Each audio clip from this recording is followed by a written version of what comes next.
ఇంత భయంకరంగా ఉంటారా అని నాకు ఆశ్చర్యం వేసింది. మొదట బాధేసింది, తర్వాత భయం వేసింది, ఆ తర్వాత నా మీద నాకే అసహ్యం వేసింది. నాకు కూడా. సో అల్లరి నరేష్ గారి 12A రైల్వే కాలనీ మూవీ ఇప్పుడే చూసొస్తున్నాను అనమాట.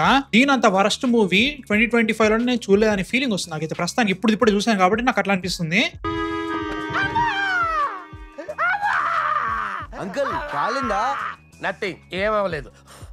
అసలు సినిమా ఏంట్రా అంటే 12A రైల్వే కాలనీలో ఒక ఇంట్లో మర్డర్ అవుతుంది. ఆ మర్డర్ ఎవరు చేశారు, హీరోకి ఏం సంబంధం, హీరోయిన్ కి ఏం సంబంధం, మధ్యలో ఒక పొలిటీషియన్ ఉంటాడు, దీంట్లో సాయి కుమార్ గారు ఎందుకు వచ్చారు, దీంట్లో దయ్యాలు ఎందుకు వచ్చినాయి, ఇంకా చాలా చాలా చాలా డిస్కషన్స్ పెడతా ఉంటారు అన్నట్టు. డిస్కషన్స్ పెడతారని చెప్తారు అంతే, అసలు ఇక్కడే బెటర్ అనమాట. అది హైలైట్ అన్నాడు సినిమా మొత్తం కూడా. సినిమా స్టార్టింగ్ ఏదో స్టార్ట్ అవుతుంది, హీరో పరిస్థితి ఏంటి, అక్కడ ఏం జరుగుతుంది, తెలంగాణ యాక్సిడెంట్ ఎందుకు వచ్చింది, నా నెత్తి ఎందుకు తింటున్నారు నాకు అర్థం కావట్లేదు, దయ్యాలతో స్టార్ట్ అవుతా ఉంటది, అది ఇటో పోతా ఉంటది. దీంట్లో పూల చక్క క్యామియో ఉంటది, అదొక్కటే సినిమాలో బాగుంది అంతే, అదొక్కటే బాగుంది. ఇంకేం ఆశ్చర్యం నాకు. హీరోయిన్ ఒకటి నడుస్తా ఉంటది, ఇదంతా ఓకే. సెటప్ పెట్టిన తర్వాత కాన్ఫ్లిక్ట్ ఏంటో తెలవాలి కదా.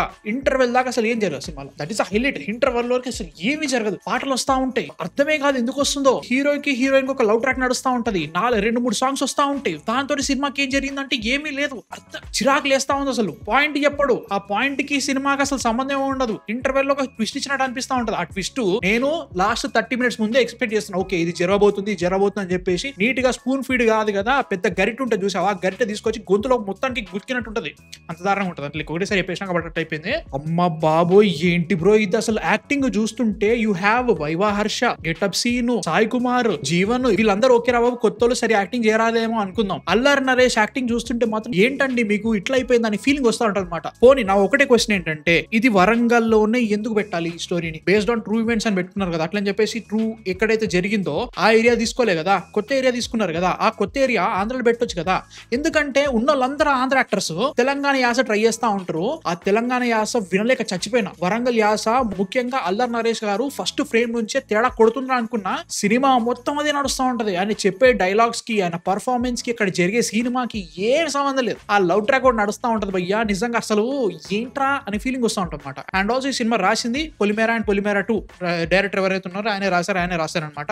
సో సేమ్ ట్విస్ట్ ఎక్స్పెక్ట్ చేయండి. ఇంటర్వెల్ నుంచి స్టార్ట్ అయితే ట్విస్ట్లు అన్ని, ఆ ట్విస్టులు చూస్తుంటే నెత్తి నేలకేసుకొని కొట్టుకోబుద్ధి అవుతా ఉంటాం అనమాట. ముఖ్యంగా ట్విస్ట్ పండాలంటే దానికంటే ముందు జరిగే సీన్స్ అన్ని కూడా ఇంట్రెస్టింగ్ ఉండాలి కదా, ఏదో జరుగుతుందని చెప్పేసి కొంచెం ఇంట్రెస్ట్ రావాలి కదా. ఇంట్రెస్ట్ పక్క పెట్టి కదా, నా వల్ల అయితే లేదు ఇంకా. అమ్మ బాబోయ్ తలకాయ నొప్పి ఏంట్రా అని ఫీలింగ్ వస్తూ ఉంటుంది అనమాట. అక్కడ డైలాగ్స్ కానీ, ముఖ్యంగా ఇన్వెస్టిగేషన్ జరుగుతూ ఉంటుంది భయ్యా, సాయి కుమార్ గారు ఎంటర్ అవుతా ఉంటారు, అది చూస్తుంటే నాకు నవ్వాలో ఏడవాలో అర్థం కావట్లేదు. అది ఇన్వెస్టిగేషన్ అంట, ఆ ఇన్వెస్టిగేషన్ చూసి వాయమ్మో దీనంత గొప్ప థ్రిల్లర్ లేదని చెప్పేసి మేము ఇప్పుడు ఎక్సైట్ అవ్వాలా నాకు అర్థం కావట్లేదు. క్లైమాక్స్ లో ట్విస్ట్లు అన్ని రివీల్ అవుతా ఉంటాయి, అర్ధాంతరంగా అప్పటి వరకు లేని క్యారెక్టర్స్ అన్ని అప్పుడే పుట్టుకొస్తా ఉంటాయి.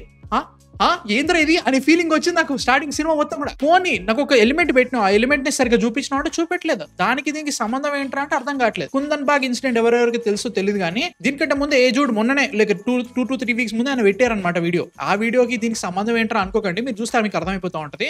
ఏంద్రా ఈ సినిమాకి అర్థం కావట్లేదు. ఫస్ట్ హాఫ్ మొత్తం కొనుబీరుతో బయటకు వచ్చా, ఏమో పోనీ ఇప్పుడైనా ట్విస్ట్ ఇచ్చారు, దీన్ని కంటిన్యూ చేస్తారు, ఇన్వెస్టిగేషన్ అయితే చూపిస్తా ఉంటారు, అల్లరి నరేష్ క్యారెక్టర్ అయితే చూపిస్తా ఉంటారు అనుకున్నా. ఫస్ట్ హాఫ్ కంటే దారుణంగా ఉంది భయ్యా సెకండ్ హాఫ్ అయితే మాత్రం. అక్కడ జరిగే సీన్స్ కి ఎమోషన్ లేనే లేదు అసలు. వీళ్ళు ఎమోషన్ ట్రై చేద్దాం అని చెప్పేసి కొన్ని సీన్స్ పెడతా ఉంటారు, ఇంకా క్రింజ్ కొడతా ఉంటాయి. నా వాళ్ళైతే కాలే బ్రో, నిజంగా చెప్తున్నా. నాకైతే సినిమా నచ్చలేదు, వాకౌట్ చేస్తా ఉన్నారు క్లైమాక్స్ లో, నాకు సంబంధం లేదు. కానీ క్లైమాక్స్ లో వచ్చిన ట్విస్టులు చూస్తుంటే, ముఖ్యంగా క్లైమాక్స్ లో అల్లరి నరేష్ గారి క్యారెక్టర్ తో చేస్తారు భయ్యా, అమ్మో అమ్మో అమ్మో నా వాళ్ళైతే కాలేదు బ్రో. గుండె చేతిలో పెట్టుకొని చూడాలనిపించింది, అదేదో అంత భయంకరంగా ఉన్నట్టు కాదు, నేను చచ్చిపోతాను నాకు భయం అయింది. సో నాకైతే మాత్రం సినిమా అస్సలు నచ్చలేదు. పాజిటివ్స్ ఏమంటారా అంటే మాత్రం పూలచొక్క క్యామియో బాగుంది, ఓకే ఏదో ట్రై చేశారైనా సూపర్ ఉంది, అదొకటి అంతే, ఎంతకంటే ఇంకేం చెప్పలేను భయ్యా, నాకు ఇంకేది నచ్చలేదు. సో పొలిమేర మీకు నచ్చింది, ట్విస్ట్లు బాగా నచ్చితే అంటే మాత్రం వెళ్ళండి. నాకు పొలిమేరనే సెకండ్ పార్ట్ ఇటో పోయింది అది, సో ఇది ఇంకా ఇటో పోయిందని ఫీలింగ్ వచ్చింది. మీరు చూసారా 12A రైల్వే కాలనీ? చూడాలనుకున్నారు కింద కామెంట్స్ లో చెప్పండి, బతుకున్నా ఇంకా చేసేద్దాం మిగతా రివ్యూలో వస్తాయి. సో ప్లీజ్ సబ్స్క్రైబ్, కమాన్ కొట్టేసి 85 దాటేసేద్దాం, ఓకేనా? నెక్స్ట్ వీడియోతో మళ్ళీ కలుస్తాం. అంతవరకు man of fiction signing off, by.